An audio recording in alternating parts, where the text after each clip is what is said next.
गौ सेवा का साक्षात फल। बहुत दिनों की बात है। एक दिन एक सन्यासी ब्राह्मण सदगुरु सदगृहस्थ के घर अतिथि रूप में पधारे। उस परिवार में दो ही आदमी थे, पति और पत्नी। परिवार में कोई कमी न थी। दोनों ही धर्म चरण में लगे रहते थे, परंतु संतानहीन होने के कारण वह उनके मन में सर्वदा कमी खटकती और शांति बनी रहती थी। ब्राह्मण दंपति ने खूब आदर कर सत्कार करते हुए सन्यासी की घर में टिकाया और यथासाध्य उनकी सेवा की। उन दिनों सब लोगों के मनों में साधु सन्यासी के प्रति विश्वास और भक्ति का भाव था। दूसरी ओर साधुओं ने भी उस समय अपने वेश के अनुसार ही आचार व्यवहार, बातचीत और विवेक था। भोजन आदि के बाद विश्राम कर लेने पर सन्यासी के साथ नाना प्रकार की बातचीत होने लगी। गांव के दूसरे लोग भी साधु के दर्शन के लिए आए।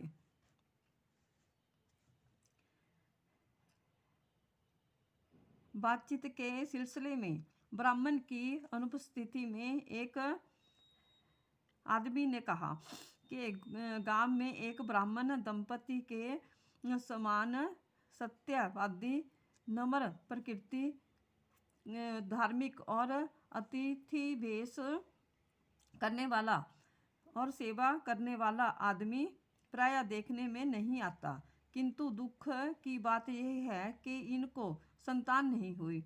न जाने भगवान पर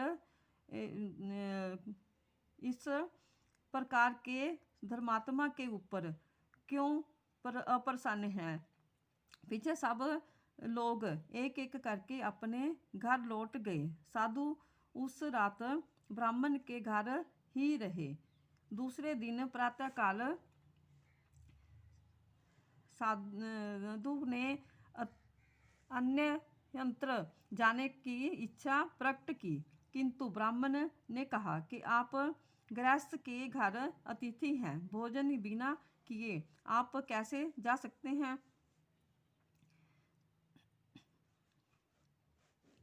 दोपहर को भोजन करके विश्राम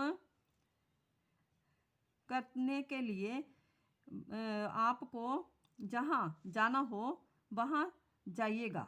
सन्यासी राजी हो गया। इस समय ब्राह्मण दंपति ने प्रसन्न होकर उनको प्रणाम किया। साधु ने यह कहकर उन्हें आशीर्वाद दिया कि तुम लोगों को पुत्र का मुंह देखना सौभाग्य प्राप्त हो। ब्राह्मण ने किंचित आश्चर्यपूर्वक इस प्रकार के आशीर्वाद का कारण पूछा। साधु ने बतलाया कि अतिथि सेवा के द्वारा भगवान नारायण प्रसन्न होते हैं। तुम लोगों के इतने दिनों के अतिथि सत्कार के फलस्वरूप अब स्वयं भगवान प्रसन्न हो गए हैं और मुझे निमंत्रण करके मेरे मुख से यह वर प्रदान कर रहे हैं। तुम लोग इस विषय में कोई संदेश या अविश्वास न करो। ब्राह्मण ने और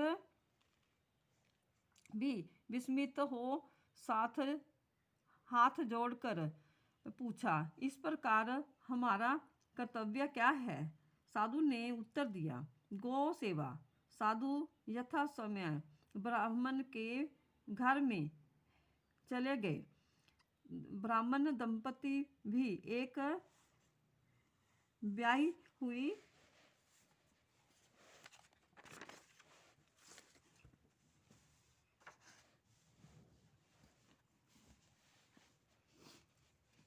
गाव लेकर उसकी सेवा में लग गए। गाय को प्रातःकाल स्नान कराते, नई नई घास लाकर खिलाते, सुंदर पकाया हुआ अन्न तथा नाना प्रकार के संस्यों के द्वारा उसे बहुत तृप्त करने का प्रयास करते। इस प्रकार गौ सेवा करते उनके दिन बीतने लगे।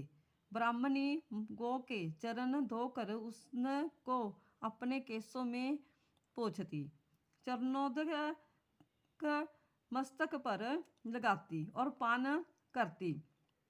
संध्या के समय गौ गृह में दीप जलाती और उसके लिए तीनों की कीमत सिया तैयार कर देती। खूब तड़के उठकर गाय के घर को साफ करती। इस प्रकार की सेवा से थोड़े ही दिनों में गाय और उसका बछड़ा दोनों सुंदर हष्ट-पुष्ट दिखलाई देने लगे। आश्चर्य की बात यह है कि कुछ ही समय में ब्राह्मणी को गर्भ के लक्षण दिखलाई देने लगे और समय आने पर उनको एक बालक उत्पन्न हुआ।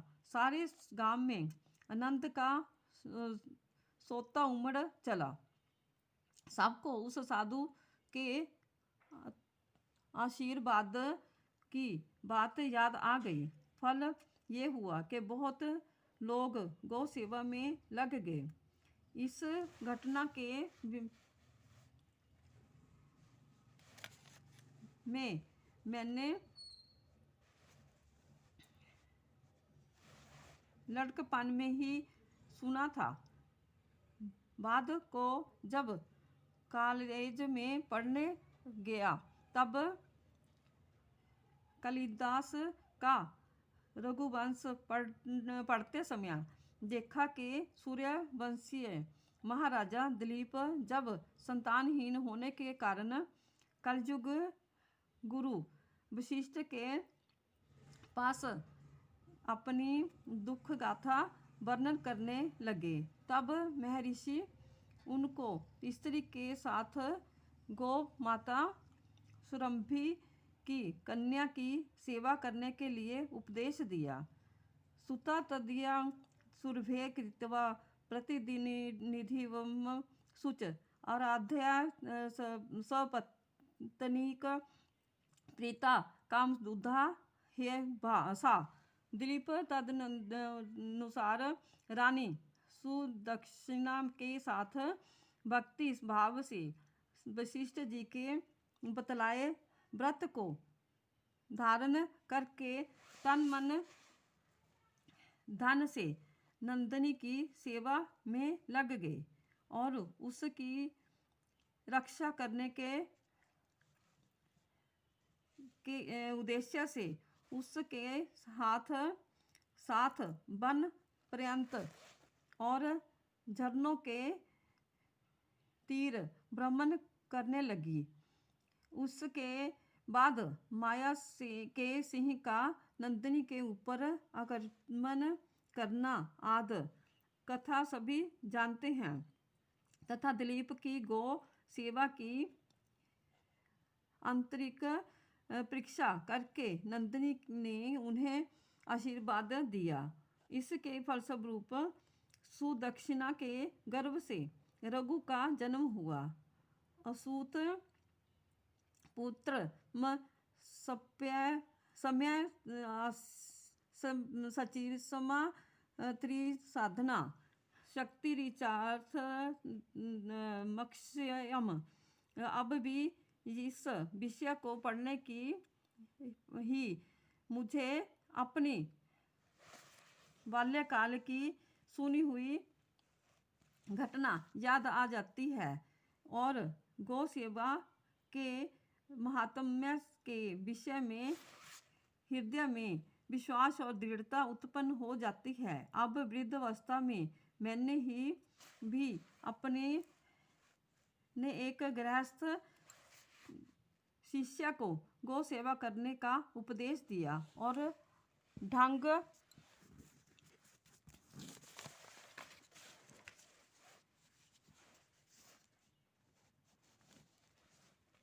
बताया।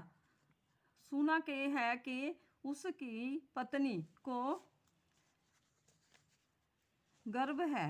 आशा करता हूँ कि यथाकाल भगवान की कृपा से उसे संतान की प्राप्ति होगी। गौ सेवा का महात्म्य प्राचीन काल में भी था, वर्तमान में भी है और भविष्य में भी रहेगा। यह मेरा दृढ़ विश्वास है। गौ सेवा के महात्म्य का वर्णन अनंत काल तक करने पर भी समाप्त न होगा। जान पड़ता है कि हृदय से गौ सेवा करने के फलस्वरूप ही गो कुल वासियों को भगवान श्री कृष्ण की प्राप्ति हो सकी थी। सभी प्रकार के व्रतों की और 18 पुराणों की जानकारी वीडियो देखने के लिए हमारा चैनल सब्सक्राइब करें और वीडियो को ज़्यादा से ज़्यादा शेयर करें और लाइक करें, तो जो और लोगों को भी इसका लाभ मिले।